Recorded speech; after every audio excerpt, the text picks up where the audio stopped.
ઓમ શાંતિ.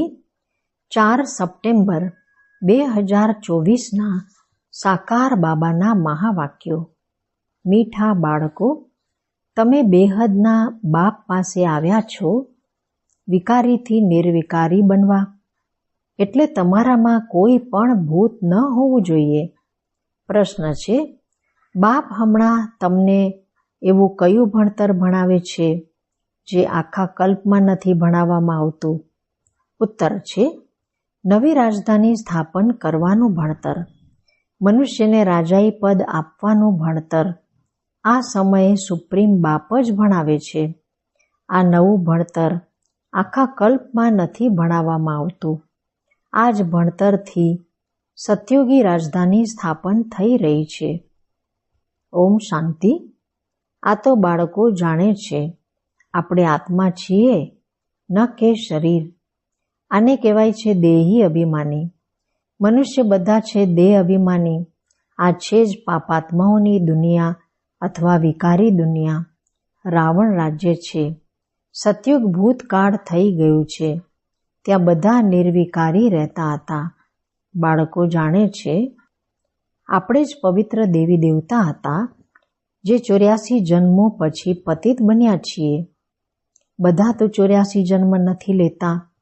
ભારતવાસી જ દેવી દેવતા હતા જેમણે 82, 83, 84 જન્મ લીધા છે. તે જ પતિત બન્યા છે. ભારત જ અવિનાશી ખંડ કહેવાય છે. જ્યારે ભારતમાં લક્ષ્મીનારાયણનું રાજ્ય હતું ત્યારે એને નવી દુનિયા, નવું ભારત કહેવાતું હતું. હમણાં છે જૂની દુનિયા, જૂનો ભારત. તેઓ તો સંપૂર્ણ નિર્વિકારી હતા. કોઈ વિકાર નહોતા. તે દેવતાઓ 84 જન્મ લઈ હવે પતિત બન્યા છે. કામનો ભૂત, ક્રોધનો ભૂત, લોભનો ભૂત, આ બધા કઠોર ભૂત છે. એમાં મુખ્ય છે દેહ અભિમાનનો ભૂત. રાવણનું રાજ્ય છે ને. આ રાવણ છે ભારતનો અડધા કલ્પનો દુશ્મન. જ્યારે મનુષ્યમાં 5 વિકાર પ્રવેશ કરે છે તે દેવતાઓમાં આ ભૂત નથી હોતા.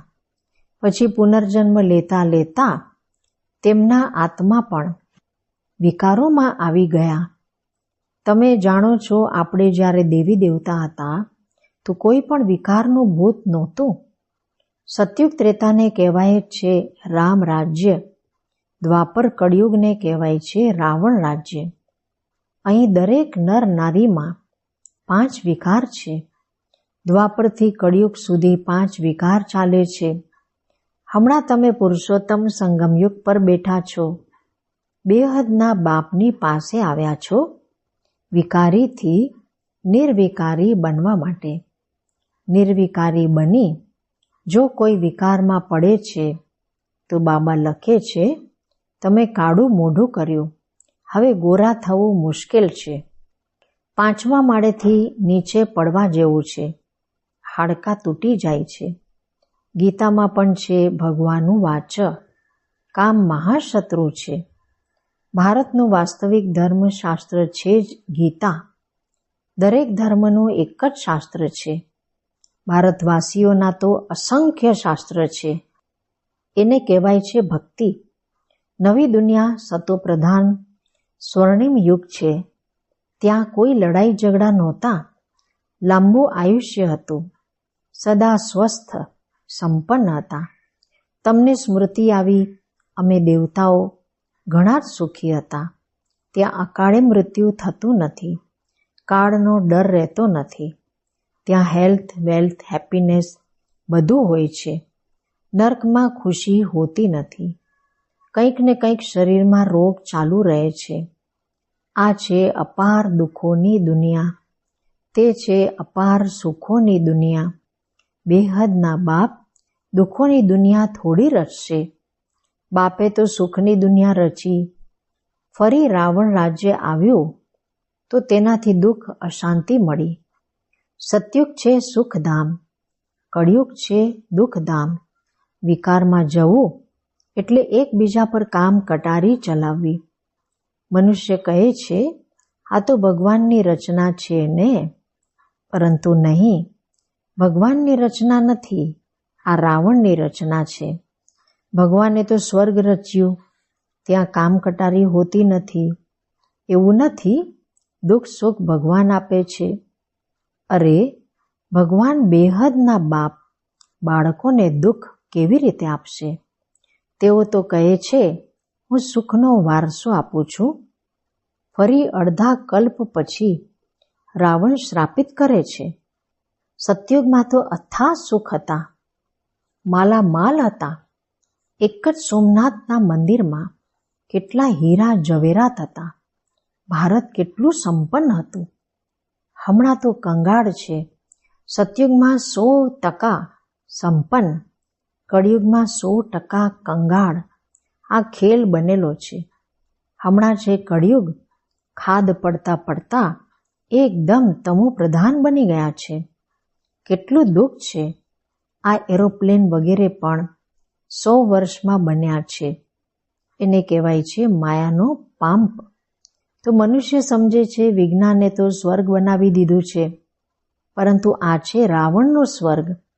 કળિયુગમાં માયાનો પાંપ જોઈને તમારી પાસે મુશ્કેલથી આવે છે. સમજે છે અમારી પાસે તો મહેલ મોટરો વગેરે છે. બાપ કહે છે સ્વર્ગ તો સતયુગને કહેવાય છે, જ્યારે આ લક્ષ્મીનારાયણનું રાજ્ય હતું. હવે આ લક્ષ્મીનારાયણનું રાજ્ય થોડી છે. હવે કળિયુગ પછી ફરી એમનું રાજ્ય આવશે. પહેલા ભારત ખૂબ નાનું હતું. નવી દુનિયામાં હોય જ છે 9 લાખ દેવતાઓ. બસ પાછળથી વૃદ્ધિ થતી રહે છે. આખી સૃષ્ટિ વૃદ્ધિને પામે છે ને. પહેલા ફક્ત દેવી દેવતા હતા. તો બેહદના બાપ દુનિયાની હિસ્ટ્રી જ્યોગ્રાફી બેસીને સમજાવે છે. બાપ વગર બીજું કોઈ બતાવી ન શકે. એમને કહેવાય છે નોલેજફુલ ગોડફાધર, બધા આત્માઓના પિતા. આત્માઓ બધા ભાઈ ભાઈ છે, પછી ભાઈ અને બહેન બને છે. તમે બધા છો એક પ્રજાપિતા બ્રહ્માના એડોપ્ટેડ બાળકો. બધા આત્માઓ એમના સંતાન તો છે જ. એમને કહેવાય છે પરમ પિતા. એમનું નામ છે શિવ.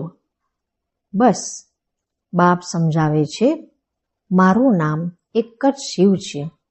પછી ભક્તિ માર્ગમાં મનુષ્યોએ બહુ જ મંદિર બનાવ્યા છે, તો અનેક નામ રાખી દીધા છે.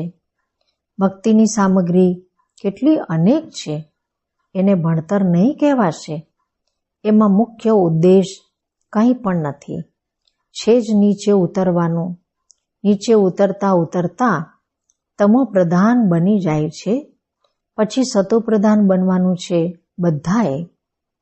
તમે સતોપ્રધાન બનીને સ્વર્ગમાં આવશો, બાકી બધા સતોપ્રધાન બની શાંતિધામમાં રહેશે. આ સારી રીતે યાદ કરો. બાબા કહે છે તમે મને બોલાવ્યો છે. બાબા, અમને પતિતોને આવીને પાવન બનાવો. તો હવે હું આખી દુનિયાને પાવન બનાવવા આવ્યો છું. મનુષ્ય સમજે છે ગંગા સ્નાન કરવાથી પાવન બની જઈશું. ગંગાને પતિત પાવની સમજે છે. કૂવામાંથી પાણી નીકળ્યું એને પણ ગંગાનું પાણી સમજી સ્નાન કરે છે. ગુપ્ત ગંગા સમજે છે. તીર્થયાત્રા પર કે કોઈ પહાડ પર જશે એને પણ ગુપ્ત ગંગા કહે છે. આને કહેવાય છે અસત્ય. ભગવાનને કહેવાય છે સત્ય. બાકી રાવણ રાજ્યમાં બધા છે ખોટું બોલવાવાળા. ગોડફાધર જ સત્ય ખંડ સ્થાપન કરે છે. ત્યાં ખોટાની વાત નથી હોતી. દેવતાઓને ભોગ પણ શુદ્ધ લગાવે છે. હમણાં તો છે આસુરી રાજ્ય. સતયુગ ત્રેતામાં છે ઈશ્વરીય રાજ્ય, જે હમણાં સ્થાપન થઈ રહ્યું છે. ઈશ્વર જ આવીને બધાને પાવન બનાવે છે. દેવતાઓમાં કોઈ વિકાર હોતા નથી. યથા રાજા રાણી તથા પ્રજા, બધા પવિત્ર હોય છે. અહીં બધા છે પાપી, કામી, ક્રોધી. નવી દુનિયાને સ્વર્ગ અને આને નર્ક કહેવાય છે. નર્કને સ્વર્ગ બાપ સિવાય કોઈ બનાવી ન શકે. અહીં બધા છે નરકવાસી પતિત. સતયુગમાં છે પાવન. ત્યાં એવી રીતે નહીં કહેશે કે અમે પતિતથી પાવન બનવા માટે સ્નાન કરવા જઈએ છીએ. આ વિવિધ મનુષ્ય સૃષ્ટિરૂપી ઝાડ છે. બીજરૂપ છે ભગવાન. તે જ રચના રચે છે. પહેલા રચે છે દેવી દેવતાઓને, પછી વૃદ્ધિ થતાં થતાં આટલા ધર્મ થઈ જાય છે. પહેલા એક ધર્મ, એક રાજ્ય હતું. સુખ જ સુખ હતું. મનુષ્ય ઈચ્છે પણ છે વિશ્વમાં શાંતિ થાય. તે હમણાં તમે સ્થાપન કરી રહ્યા છો. બાકી બધા ખતમ થઈ જશે. બાકી થોડા રહેશે. આ ચક્ર ફરતું રહે છે. હમણાં છે કળિયુગ અંત અને સતયુગ આદિનો પુરુષોત્તમ સંગમ યુગ. આને કહેવાય છે કલ્યાણકારી પુરુષોત્તમ સંગમ યુગ. કળિયુગ પછી સતયુગ સ્થાપન થઈ રહ્યો છે. તમે સંગમ પર ભણો છો એનું ફળ સતયુગમાં મળશે. અહીં જેટલા પવિત્ર બનશો અને ભણશો એટલું ઊંચ પદ મેળવશો. આવું ભણતર ક્યાંય હોતું નથી. તમને આ ભણતરનું સુખ નવી દુનિયામાં મળશે. જો કોઈ પણ ભૂત હશે તો એક તો સજા ખાવી પડશે, બીજું પછી ત્યાં ઓછું પદ મેળવશો. જે સંપૂર્ણ બની બીજાને પણ ભણાવશે તો ઉચ્ચ પદ પણ મેળવશે. કેટલા સેવા કેન્દ્ર છે? લાખો સેવા કેન્દ્ર થઈ જશે. આખા વિશ્વમાં સેવા કેન્દ્રો ખુલી જશે. પાપ આત્માથી પુણ્ય આત્મા બનવાનું જ છે. તમારો મુખ્ય ઉદ્દેશ પણ છે. ભણાવવાવાળા એક શિવ બાબા છે. તે છે જ્ઞાનના સાગર, સુખના સાગર. બાપ જ આવીને ભણાવે છે. આ નથી ભણાવતા. આમના દ્વારા તે ભણાવે છે. આમને ગવાય છે ભગવાનનો રથ, ભાગ્યશાળી રથ. તમને કેટલા પદમાં પદમ ભાગ્યશાળી બનાવે છે. તમે ખૂબ જ સાવકાર બનો છો. ક્યારે પણ બીમાર નથી પડતા.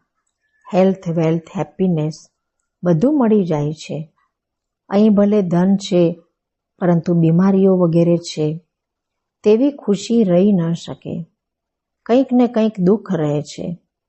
એનું તો નામ જ છે સુખધામ, સ્વર્ગ, પેરેડાઇઝ. આ લક્ષ્મીનારાયણને આ રાજ્ય કોણે આપ્યું એ કોઈ પણ નથી જાણતા. એ ભારતમાં રહેતા હતા, વિશ્વના માલિક હતા. કોઈ ભાગલા વગેરે નહોતા. હમણાં તો કેટલા ભાગલા છે. રાવણ રાજ્ય છે. કેટલા ટુકડા ટુકડા થઈ ગયા છે. લડતા રહે છે. ત્યાં તો આખા ભારતમાં આ દેવી દેવતાઓનું રાજ્ય હતું. ત્યાં વજીર વગેરે હોતા નથી. અહીં તો વજીર જુઓ કેટલા છે. કારણ કે બે અક્કલ છે તો વજીર પણ એવા જ તમો પ્રધાન પતિત છે. પતિત કો પતિત મિલે, કર કર લંબે હાથ. કંગાળ બનતા જાય છે. કરજો ઉઠાવતા જાય છે. સતયુગમાં તો અનાજ, ફળ વગેરે ખૂબ જ સ્વાદિષ્ટ હોય છે. તમે ત્યાં જઈને બધો અનુભવ કરીને આવો છો.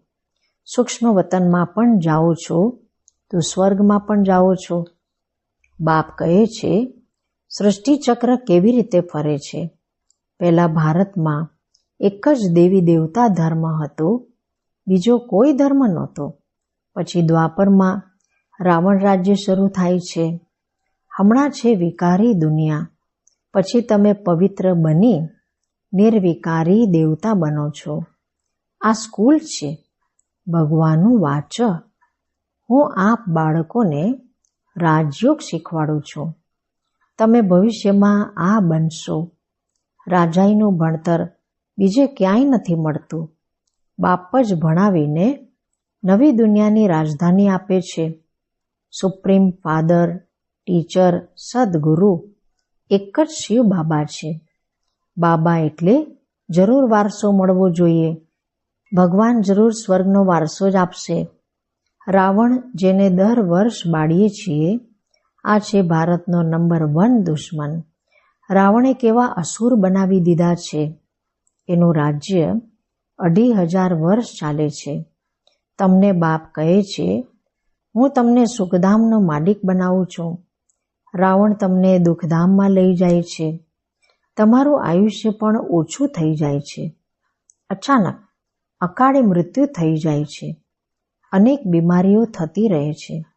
ત્યાં આવી કોઈ વાત નથી હોતી. નામ જ છે સ્વર્ગ. હમણાં પોતાને હિન્દુ કહે છે, કારણ કે પતિત છે તો દેવતા કહેવાને લાયક નથી. બાપ આ રથ દ્વારા બેસીને સમજાવે છે. તેમની બાજુમાં આવીને બેસે છે તમને ભણાવવા. તો આ પણ ભણે છે. આપણે બધા વિદ્યાર્થી છીએ. એક બાપ જ શિક્ષક છે. હમણાં બાપ ભણાવે છે, ફરી આવીને 5000 વર્ષ પછી ભણાવશે. આ જ્ઞાન, આ ભણતર પછી લુપ્ત થઈ જશે. ભણીને તમે દેવતા બન્યા, 2500 વર્ષ સુખનો વારસો લીધો, પછી છે દુઃખ, રાવણનો શ્રાપ. હમણાં ભારત બહુ જ દુઃખી છે. આ છે દુઃખધામ. પોકારે પણ છે ને, પતિત પાવન આવો. આવીને પાવન બનાવો. હવે તમારામાં કોઈ પણ વિકાર ન હોવા જોઈએ. પરંતુ અડધા કલ્પની બીમારી કોઈ જલ્દી થોડી નીકળે છે. તે ભણતરમાં પણ જે સારી રીતે નથી ભણતા તે નાપાસ થાય છે. જે પાસ વિથ ઓનર થાય છે તે તો સ્કોલરશીપ લે છે. તમારામાં પણ જે સારી રીતે પવિત્ર બની અને પછી બીજાને બનાવે છે તો આ ઇનામ લે છે. માળા હોય છે 8ની, તે છે પાસ વિથ ઓનર. પછી 108ની માળા પણ હોય છે. તે માળાનું પણ સિમરણ થાય છે. મનુષ્ય આનું રહસ્ય થોડી સમજે છે. માળામાં ઉપર છે ફૂલ, પછી હોય છે 2 દાણા મેરું. સ્ત્રી અને પુરુષ બંને પવિત્ર બને છે. આ પવિત્ર હતા ને, સ્વર્ગવાસી કહેવાતા હતા. આ જ આત્મા ફરી પુનર્જન્મ લેતા લેતા હમણાં પતિત બની ગયા છે. પછી અહીંથી પવિત્ર બની પાવન દુનિયામાં જશે. દુનિયાની હિસ્ટ્રી, જ્યોગ્રાફીનું પુનરાવર્તન થાય છે ને. વિકારી રાજાઓ નિર્વિકારી રાજાઓના મંદિર વગેરે બનાવીને એમને પૂજે છે.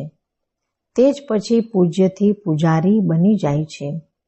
વિકારી બનવાથી પછી તે લાઇટનો તાજ પણ નથી રહેતો. આ ખેલ બનેલો છે. આ છે બેહદનો વન્ડરફુલ ડ્રામા. પહેલાં એક જ ધર્મ હોય છે જેને રામ રાજ્ય કહેવાય છે. પછી બીજા ધર્મવાળા આવે છે.